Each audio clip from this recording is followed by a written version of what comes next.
नमस्कार दोस्तों, स्वागत है हमारे पढ़ा ऐप के यूट्यूब चैनल पे। मैं आरवी सर। आज हम लोग फिर से मैथ के 5 सुपर सीरीज के क्वेश्चन को लेके आए हैं, जो आपको डेली इस यूट्यूब चैनल से आपको प्रोवाइड किया जाता है। और ये यदि आप यहाँ से डेली 5 सुपर सीरीज के क्वेश्चन को देख रहे हैं तो आपका किसी भी एग्जाम के प्रिपरेशन के लिए बहुत ज़्यादा महत्वपूर्ण होगा। तो आइए हम लोग बिना समय गंवाए हुए क्वेश्चन को देखते हैं। आज का सीरीज का पहला क्वेश्चन है। आज के सीरीज का पहला क्वेश्चन है आपका दिया है, एक संख्या को जब 25% घटा दिया जाता है तो वह संख्या 225 हो जाती है। इस संख्या में कितने प्रतिशत की वृद्धि की जाए कि वह संख्या कितना हो जाए, 375 हो जाए। तो देखिए, पहले हम लोग प्रतिशत को फ्रैक्शन बदलना सीखेंगे। जैसे 25% है, इसका मतलब हो गया 1/4।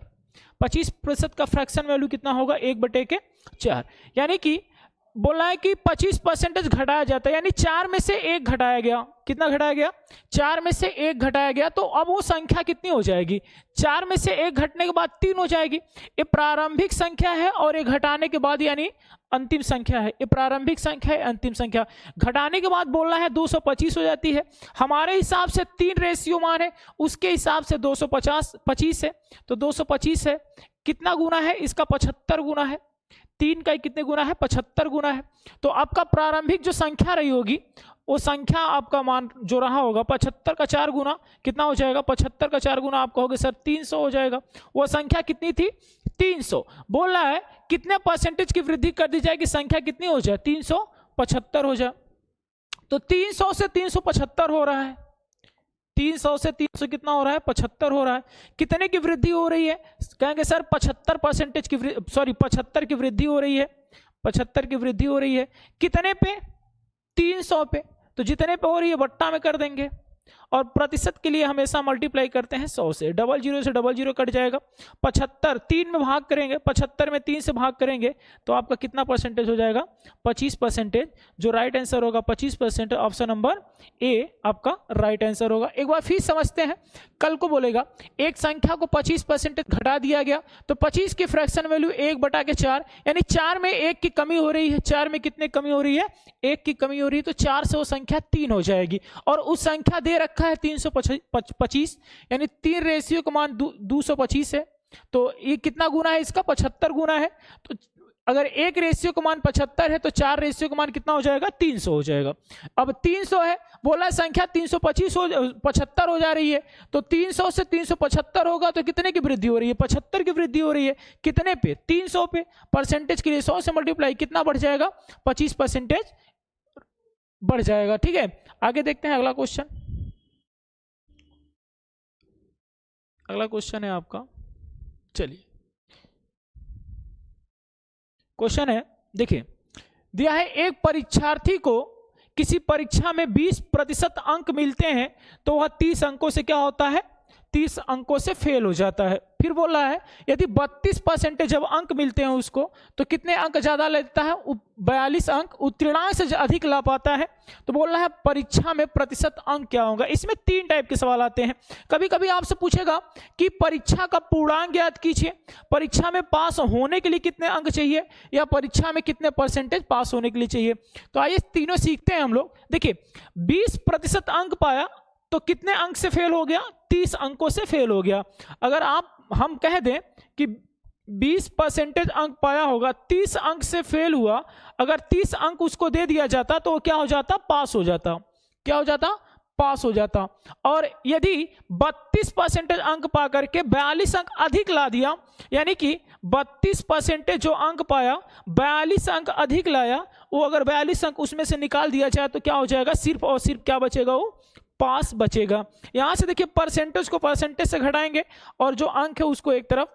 ठीक है, तो 32 में से 20 चला जाएगा, 32 में से 20 घटा लेंगे तो कितना हो जाएगा, 12%।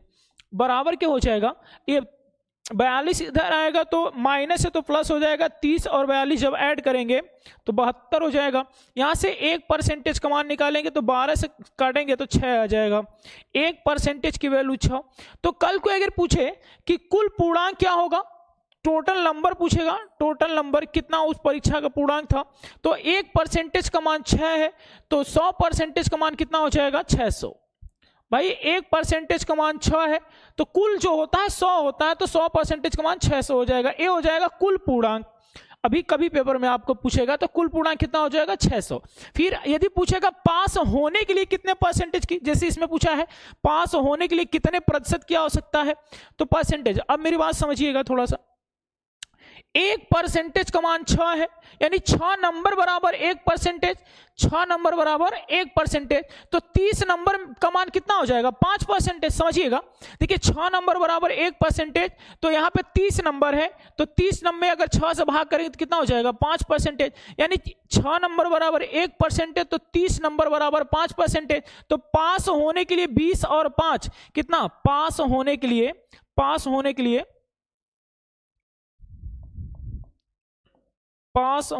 लिए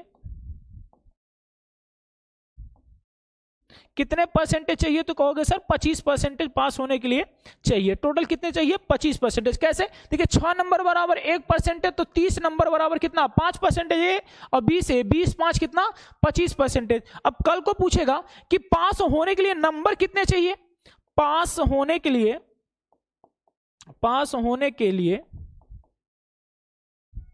नंबर कितने चाहिए, कितने नंबर चाहिए कि वो परीक्षा में पास हो जाए।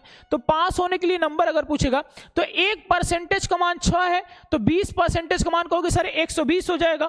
20% का मान कितना हो जाएगा 120 हो जाएगा। 120 ए हो जाएगा, प्लस के कितना नंबर है 30 नंबर, तो टोटल उसको पास होने के लिए 150 अंक चाहिए। कितने अंक चाहिए 150 अंक। तो तीनों टाइप के सवाल देख लिया हम लोगों ने। पहला टाइप अगर पूछेगा कुल पूर्णांक, तो कुल पूर्णांक 600 आएगा। पूछेगा पास होने के लिए कितने प्रतिशत चाहिए, तो 25% आपका राइट आंसर होगा। अगर पूछेगा पास होने के लिए कितने नंबर चाहिए, तो 150 नंबर चाहिए। ठीक है, कैसे सॉल्व होगा समझिए। यहां देखिए डायरेक्ट क्या करेंगे हम लोग, 20% वालों को घटाएंगे, परसेंटेज वालों क्या करेंगे घटाएंगे।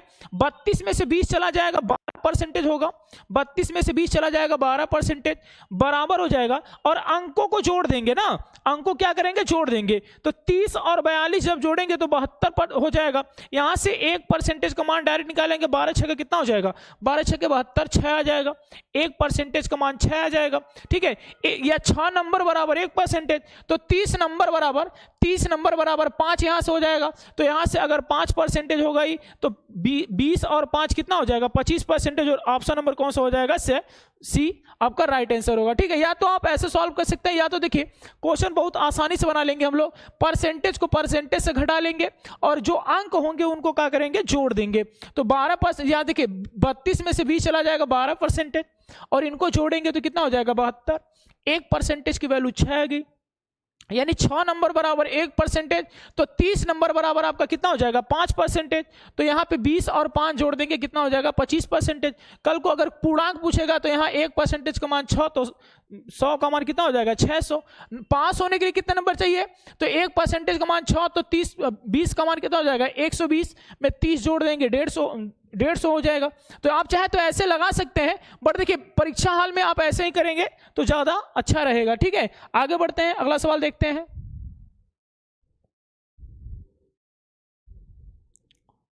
अगला क्वेश्चन है आपका, एक दुकानदार अपनी वस्तु के अंकित मूल्य पर 10% का छूट देकर बेचता है। उसे उस वस्तु के अंकित मूल्य कितना अंकित करना चाहिए जिसका क्रय मूल्य कितना है 900, ताकि उसको कितने का लाभ हो 10% का लाभ हो। ठीक है, तो हम लोग समझेंगे, देखिए 10% का छूट हमेशा अंकित मूल्य पर होता है। छूट जो होता है ना एमआरपी रेट पे होता है, जो एमआरपी रेट होता है मैक्सिमम प्राइस जिसको बोलते हैं आप लोग, या अंकित मूल्य बोलते हैं, उस पे छूट होता है। तो 10 का फ्रैक्शन वैल्यू 10% का छूट हो रहा है, तो 10 की फ्रैक्शन वैल्यू आप कहेंगे कि 1/10 हो जाएगा, यानी 10 पर 1 का छूट हो रहा है। कितना का 10 रुपया पर 1 रुपये की छूट हो रहा है, तो कितना में बिकेगा भाई। एमआरपी रेट अगर 10 रुपया होगा तो सेलिंग प्राइस कितना हो जाएगा, कहोगे सर 9 रुपया होगा। भाई 10 रुपया पर 1 रुपया का छूट बेच रहा है, क्लियर है। फिर बोला है फिर भी 10% क्या उस पे लाभ कमा रहा है। तो लाभ देखिए 10 की फ्रैक्शन वैल्यू कहेंगे सर 1/10 होगा, और लाभ होगा तो प्लस, लाभ होगा तो फायदा, लाभ का मतलब क्या होता है फायदा, ठीक है। तो 10 पर 1 बढ़ा कर रखेंगे। तो लाभ हमेशा सीपी पे होता है, किस पे, अगर 10 रुपया का सीपी रहा होगा तो बेचा कितने में गया होगा 11 रुपये में, ठीक है। अब देखिए यहां पे सेलिंग प्राइस 9 है, यहां पे सेलिंग प्राइस 11 है, ये तो गलत बात है भाई, दोनों जगह बराबर होनी चाहिए, क्योंकि एक ही वस्तु दो जगह बेचेंगे आप तो अलग अलग भाव में बेच नहीं सकते। तो इसको हम लोग क्या करेंगे, बराबर करेंगे। बराबर करने के लिए क्या करें, इसमें 11 से मल्टीप्लाई करा लें, इसमें किससे मल्टीप्लाई कराएं 9 से। अगर यहां 11 से आप मल्टीप्लाई कराएं तो यहां भी 11 से कराना पड़ेगा आपको, यहां पे 9 से कराएं तो यहां भी 9 से कराना पड़ेगा। तो देखिए कितना का रेशियो बन जाएगा आपका, तो ए बन जाएगा 110, यहां पे कराएंगे 99 बन जाएगा, यहां पे कराएंगे 90 हो जाएगा, ठीक है। अब यहां पे दे रखा है क्रय मूल्य दे रखा है कितना 900, क्रय मूल्य कितना दे रखा है 900 दे रखा है, यानी सीपी का मान 900, 90 का मान दिया है 900, 90 का मान कितना दिया है 900।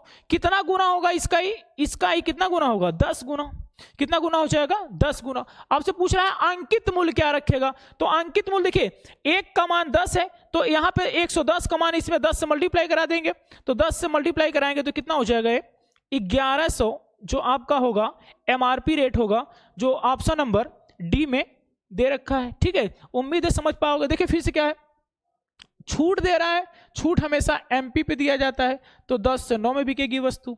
लाभ हो रहा है किस पे, क्रय मूल्य पे, तो 10 से कितना बिकेगी 11 पे, तो 10 से 11 पे बिक गई, ठीक है। फिर यहां देखिए सेलिंग प्राइस अलग अलग था तो इसको बराबर कर लिया हम लोगों ने, इसमें 11 से मल्टीप्लाई कराया तो यहां भी 11 से मल्टीप्लाई कराना पड़ेगा, यहां पे 9 से कराया तो यहां से भी 9 कराना पड़ेगा आपको मल्टीप्लाई। फिर यहां से रेशियो हम लोग देखा 110, 99, 90 का रेशियो बन गया आपका, 90 बराबर 900 दिया है, कितना गुना है इसका 10 गुना है। आपसे पूछ रहा है तो एक किसका एमआरपी पूछा है तो 110 में 10 से मल्टीप्लाई कराएंगे तो 1100 हो जाएगा। कल को आपको सेलिंग प्राइस पूछ लेता, सेलिंग प्राइस पूछता, सेलिंग प्राइस कितना था 99, उसमें 10 से मल्टीप्लाई कराए तो कितना होता 990 रुपया हो जाता, ठीक है। तो उम्मीद है समझ में आ रहा होगा, ठीक है। अगला क्वेश्चन देखते हैं।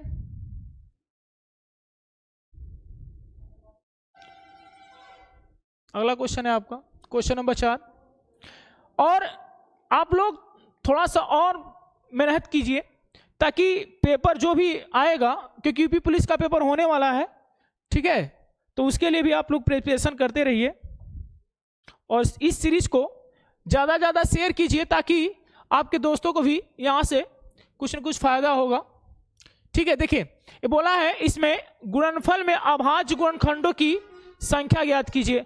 अभाज्य गुणनखंडों की संख्या, पहले अभाज्य होता क्या है, ऐसी संख्याएं जो केवल एक और स्वयं को छोड़कर किसी और संख्या से न कटे, ऐसी संख्या जो एक और स्वयं को छोड़ के किसी और से भी न कटे, मतलब किसी से कटवे नहीं करें, स्वयं एक और स्वयं को छोड़कर। तो अभाज्य देखिए 25 को हम लोग अभाज्य के रूप में लिखना चाहें तो 5 की पावर 2 लिख सकते हैं, 5 को पावर 2 लिख सकते हैं, और ये कितना है 12 है, कितना है 12 है, तो इसको हम लोग लिखेंगे 5 की पावर कितना हो जाएगा 24, क्योंकि 5 की पावर इसको हम लोग 2 लिखते अगर तो 2 5 की पावर 2 लिखते,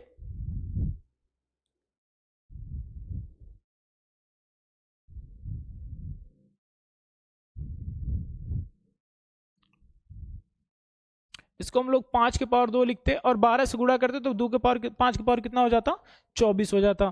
इसी प्रकार से 10 को हम लोग लिखेंगे 5 इंटू 2, 10 को क्या लिखेंगे 5 इंटू 2, 10 को लिखेंगे 5 इंटू 2, और तो इसको लिखेंगे 5 की पावर 7 इंटू 2 के पावर 7 मल्टीप्लाई, इसको 14 को लिखेंगे 7 इंटू के 2, तो इसको लिखेंगे 7 के पावर 7 इंटू 2 के पावर 7। अभाज्य में देखिए 5 भी अभाज्य है, 7 भी अभाज्य है, 2 भी क्या है अभाज्य है, तो सभी को क्या करेंगे जोड़ देंगे, अभाज्य इनके घात को क्या करेंगे सभी को जोड़ देंगे, संख्या निकल जाएगी। तो जोड़ते हैं हम लोग 7 7 14 7 21 7 28 ये हो गया, 24 ये हो गया, 28 प्लस के 24 जोड़ेंगे 8 4 12 2 2 4 1 5, तो हो जाएगा टोटल 52। यानी अभाज्य गुणनखंडों की जो संख्या होगी कितनी होगी 52 होगी। समझिए क्या करना है, कुछ नहीं, इनको पहले हम अभाज्य में तोड़ेंगे। इनको 25 को तोड़ा 5 की पावर 2 तो 5 12 था तो 12 दूना 24 हो जाएगा।